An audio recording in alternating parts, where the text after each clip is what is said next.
Industrial smart cities बड़े पैमाने पे देश में एक जाल की तरह बिछाए जाए। इस इंडस्ट्रियल स्मार्ट सिटीज टाउनशिप्स इस देश के अलग अलग राज्यों में अब शुरू हो गई हैं, हो जाएंगी।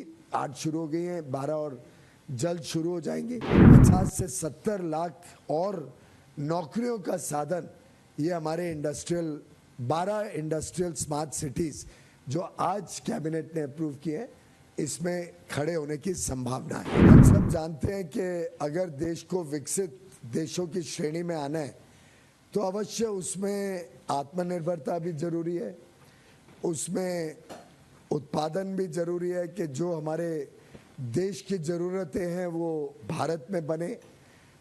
उसमें अंतर्राष्ट्रीय व्यापार भी बहुत अवश्य होता है कि निर्यात में भी हम अपना परचम फैलाएं और निर्यात में किस प्रकार से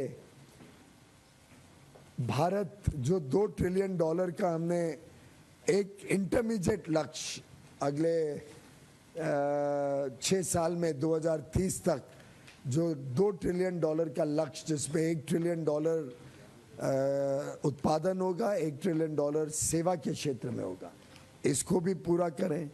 तो अगर हमें देश के युवा युवतियों की आशा अपेक्षाओं को पूरा करना है, देश के युवा युवतियों को नए रोजगार के अवसर, नए व्यापार उद्योग के अवसर देने हैं, उद्यमी बनाना है, स्टार्टअप्स को प्रोत्साहन देना है, हमारी बहनों महिलाओं को आर्थिक गतिविधियों के साथ जोड़ना है, तो देश में मैन्युफैक्चरिंग को बल मिले, उसमें गति आए, ये अति आवश्यक है। और उसको मद्देनज़र रखते हुए ये निर्णय लिया गया कि इंडस्ट्रियल स्मार्ट सिटीज बड़े पैमाने पे देश में एक जाल की तरह बिछाए जाए। आप सब जानते हैं प्रधानमंत्री अटल बिहारी वाजपेयी जी ने गोल्डन क्वाड्रिलेटरल जब बनाया था तो पूरे विश्व में एक पहचान बनी भारत की कि अब अंतर्राष्ट्रीय स्तर का इंफ्रास्ट्रक्चर भारत में है। देश के चारों कोने एक दूसरे से जुड़ गए हैं। आज देश के अलग अलग विभागों में भी आधुनिक इंफ्रास्ट्रक्चर लोगों को मिल सकता है। प्रधानमंत्री मोदी जी ने अपने 10 साल के कार्यकाल में इसी प्रकार से देश के कोने कोने को जोड़ने के लिए कनेक्टिविटी बढ़ाना, सोच बदलना, एक देश की सोच, एक देश की कल्पना को और प्रस्थापित करना। और ये सिर्फ आर्थिक नहीं, लगभग हर संभव विषय में देश को जोड़ना, देश की एकता अखंडता को सुरक्षित रखना, देश में जो लाभ पहुंचता है वो कोने कोने तक पहुंचे, फिर वो चाहे रोजमर्रा की जरूरत है क्यों ना हो। आखिर अगर अनाज हमें कोविड के समय भी पहुंचाना था देश के कोने कोने तक, तो जो का तू पहुंचा। और हमें गर्व है भारत को कि दुनिया आज पहचान भारत की बना चुकी है कि पूरे कोविड में जब दुनिया सोचती थी भारत में तो बड़ी समस्या होगी, एक व्यक्ति को रात को भूखा नहीं सोना पड़ा। फिर चाहे डिजिटल कनेक्टिविटी हो, मैं कल ही आया हूँ सिंगापुर से, अमेरिका जाओ, यूरोप जाओ, दुनिया के कोई विकसित देश में जाओ, भारत का डिजिटल कनेक्टिविटी शायद दुनिया में सबसे बेहतरीन है। बिजली का क्षेत्र देख लो, किसने सोचा था घने जंगलों में, पहाड़ों के ऊपर, रिमोट एरियाज में, बॉर्डर विलेजेस में बिजली पहुंचेगी। मोदी जी ने कहा पहुंचानी है तो हर गांव हर घर तक पहुंचेगी और कोई पीछे ना रह जाए। तो रोटी, कपड़ा, मकान, बिजली, सड़क, पानी, स्वास्थ्य, शिक्षा, हर क्षेत्र में पूरे देश को जोड़ते हुए हर संभव कदम उठाया गया कि सब जगह पहुंचे। आज तो हमारे लिए बड़ी खुशी की बात है, जनधन अकाउंट के 10 वर्ष पूरे हुए। ये 10 वर्ष की गाथा जिसमें आज 53 करोड़ बैंक अकाउंट, जनधन के 0 डिपॉजिट अकाउंट आज देश में खुले हैं। अभी मैं पढ़ रहा था, माननीय वित्त मंत्री ने और 3 करोड़ अकाउंट खोलने का इस साल निर्णय लिया। अब मुझे पता नहीं आप लोगों में कितना इसकी चेतावना जागृत हुई है कि ये कितना महत्वपूर्ण निर्णय था जो अगस्त 2014 में प्रधानमंत्री जी ने लागू किया।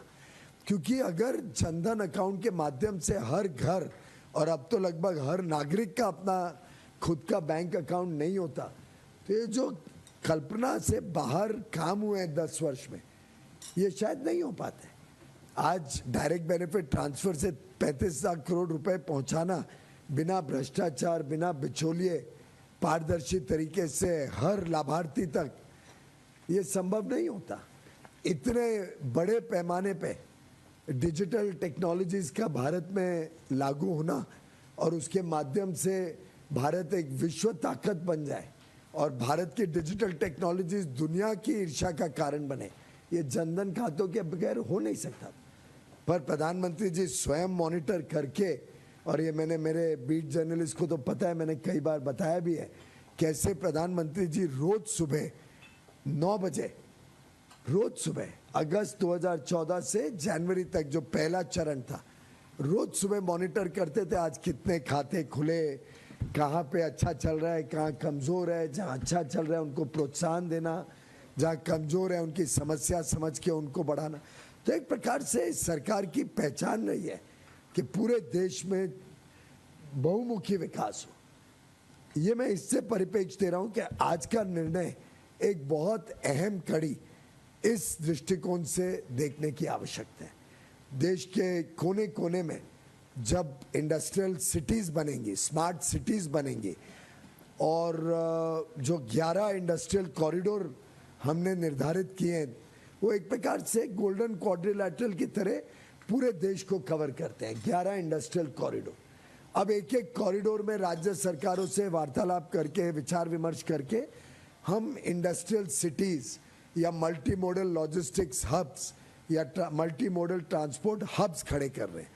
और ये जो जाल अब बिछ रहा है, अभी तक 4 प्रोजेक्ट्स तो बहुत तेजी से लग चुके हैं, 4 पे काम शुरू हो गया है, और आज माननीय वित्त मंत्री ने 2 प्रोजेक्ट और कैबिनेट ने 10, ऐसे 12 और प्रोजेक्ट्स तय करके, अप्रूव करके 20 इंडस्ट्रियल स्मार्ट सिटीज, टाउनशिप्स इस देश के अलग अलग राज्यों में अब शुरू हो गई हैं, हो जाएंगी। 8 शुरू हो गई हैं, 12 और जल्द शुरू हो जाएंगी।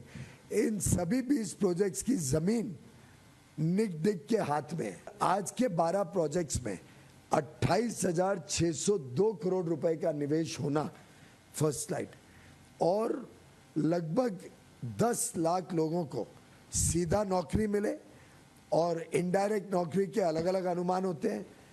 कोई इकोनॉमिक अर्थशास्त्री कहते हैं कि 3 गुना, कोई 5 गुना, कोई 7 गुना, अलग अलग होते हैं। तो मुझे लगा कि सिद्धार्थ जी कुछ उल्टा सीधा लिखें, उसके पहले मैं लोएस्ट फिगर ले लूँ, 3 गुना। तो 3 मिलियन 30 लाख इनडायरेक्ट जॉब्स ही हमने दिखाया यहाँ पे। पर आप भी मानेंगे कि लगभग एक फैक्ट्री आती है, एक यूनिट आती है, उसके इर्द गिर्द स्मॉल स्केल यूनिट्स आती हैं, ढाबे खुलते हैं, होटल खुलते हैं, टैक्सी चलती है, हवाई जहाज जाते हैं, ट्रेन आती है, दुनिया भर का एक इकोसिस्टम खड़ा, घर बनते हैं, उसमें लोग लगते हैं, ऑफिसेज बनते हैं। तो एक प्रकार से एक बड़ा इकोसिस्टम हर इस टाउनशिप के अंदर भी और बाहर भी खड़ा होके शायद 50 से 70 लाख और नौकरियों का साधन ये हमारे 12 इंडस्ट्रियल स्मार्ट सिटीज जो आज कैबिनेट ने अप्रूव किए, इसमें खड़े होने की संभावना है। इसी के साथ साथ बड़े कंजर्वेटिव रूप में 1.5 लाख करोड़ का निवेश, और मैं कंजर्वेटिव इससे कह रहा हूँ कि 12 पार्क्स में लगभग 26,000 एकड़ हैं। 26,000 एकड़ में हमने तो सिर्फ 10 लाख जॉब्स और 30 से 50-70 लाख तक इनडायरेक्ट जॉब्स का अनुमान लगाया है, और 1.5 लाख करोड़ का investment potential.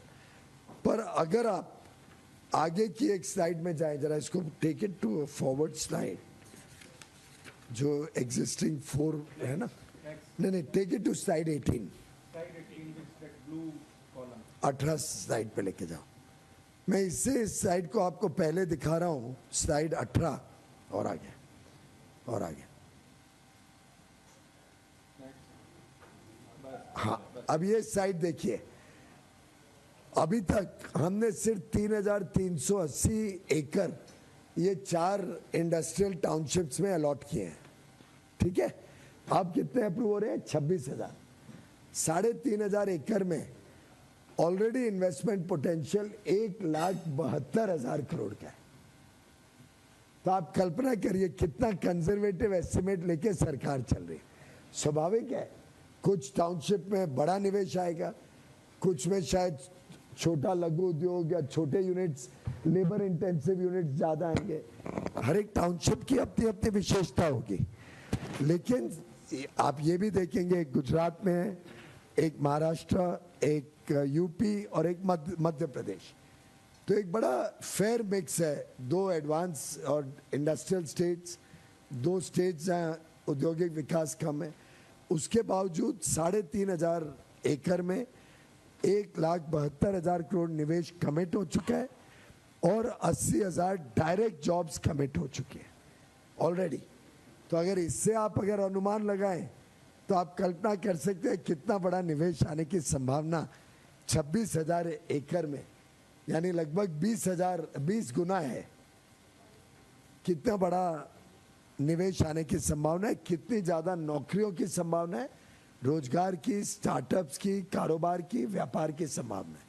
Go back to the first slide.